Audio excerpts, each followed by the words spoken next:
যে সেই মর্যাদায় পৃথিবীর ইতিহাসে কখনো নারীকে কেউ তুলতে পারে নাই। কিয়ামত পর্যন্ত যতই নারী মুক্তির স্লোগান দেওয়া হোক, যতই ক্যাম্পেইন করা হোক, ইসলাম যে জায়গায় নারীকে নিয়ে বসিয়েছে। আজকের এই বিষয়টি নিয়ে আলোচনা করবেন প্রখ্যাত আলেমে দ্বীন শেখ আহমদুল্লাহ। চলুন বিষয়টি দেখে আসি। যে সেই মর্যাদায় পৃথিবীর ইতিহাসে কখনো নারীকে কেউ তুলতে পারে নাই। কিয়ামত পর্যন্ত যতই নারী মুক্তির স্লোগান দেওয়া হোক, যতই ক্যাম্পেইন করা হোক, ইসলাম যে জায়গায় নারীকে নিয়ে বসিয়েছে ওই জায়গায় কখনো বসাতে কেউ পারবে না। এতগুলো মর্যাদার কথা ইসলাম নারীদের জন্য দিয়েছে। আমাদের অনেক মা বোন, এমনকি অনেক পুরুষরা, আমরা অনেক মুখরোচক স্লোগান শুনে প্রতারিত হয়ে যাই, আমরা ধোকায় পড়ে যাই, আমরা এই সমস্ত প্রতারণার ফাঁদে পড়ে আমাদের ঈমান আমল নষ্ট করি, কোরআন হাদিসের প্রতি আমাদের আস্থা নষ্ট হয়ে যায় অনেকের। দেখুন, ইসলাম একজন নারীকে যে মর্যাদাগুলো দিয়েছে, এই 11টি মর্যাদার কথা আমরা আবারও এক নজরে বলে দিচ্ছি। নাম্বার 1, প্রথম ইসলাম গ্রহণ করার গৌরব আল্লাহ তাআলা একজন নারীকে দিয়েছেন, কোন পুরুষকে দেন নাই। তিনি ছিলেন খাদিজা রাদিয়াল্লাহু তাআলা আনহা, ইসলামের প্রথম সদস্য একজন নারী। আবু বকর রাদিয়াল্লাহু তাআলা তার পর ইসলাম গ্রহণ করেছেন। সবার আগে ইসলাম গ্রহণ করেছেন কে? খাদিজা রাদিয়াল্লাহু তাআলা আনহা। নারী জাতির জন্য কত গৌরবের বিষয়, এটা আল্লাহ তাআলা এই মর্যাদা দিয়েছেন তাদেরকে।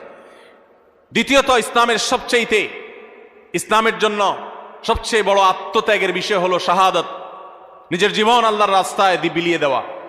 ইসলামের জন্য সর্বপ্রথম জীবন বিলিয়ে দেওয়ার এই মর্যাদা, এই গৌরব আল্লাহ তাআলা দিয়েছেন একজন নারীকে, তিনি ছিলেন সুমাইয়া রাদিয়াল্লাহু তাআলা আনহা।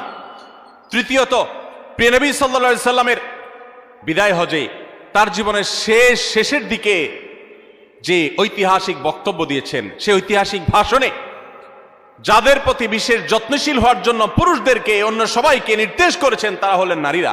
ফাস্তাউসু বিন-নিসাই খায়রা, তোমরা মেয়েদের প্রতি সদাচরণ করার ব্যাপারে আমার কাছ থেকে ওসিয়ত গ্রহণ করো, আমি ওসিয়ত করতেছি তোমাদেরকে। নবী সাল্লাল্লাহু আলাইহি সাল্লাম নারীদের প্রতি সদাচরণ করার ওসিয়ত করে গেছেন, এটা নারী জাতির জন্য গৌরবের বিষয়। নাম্বার 4, কোরআনে কারীম নারী জাতিকে এত গুরুত্ব দিয়েছে যে কোরআনের সবচেয়ে বড় সূরাগুলোর একটি হলো সূরাতুন নিসা, নারীদের সূরা।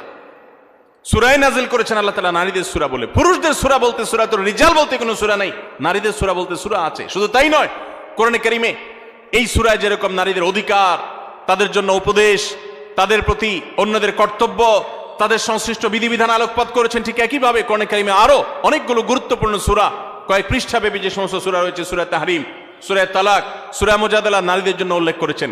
কোরআনে 25 জন নবী রাসূলের যেরকম আল্লাহ তাআলা আলোচনা করেছেন, 20-25 জন মহিষী নারীর আলোচনা করেছেন। মারিয়ামের আলোচনা, আয়েশার আলোচনা, সারা হাজার আলোচনা, যাকারিয়ার স্ত্রীর আলোচনা, মুসা ইসলামের মায়ের আলোচনা, মুসা ইসলামের স্ত্রী, শোয়েব ইসলামের মেয়ের আলোচনা।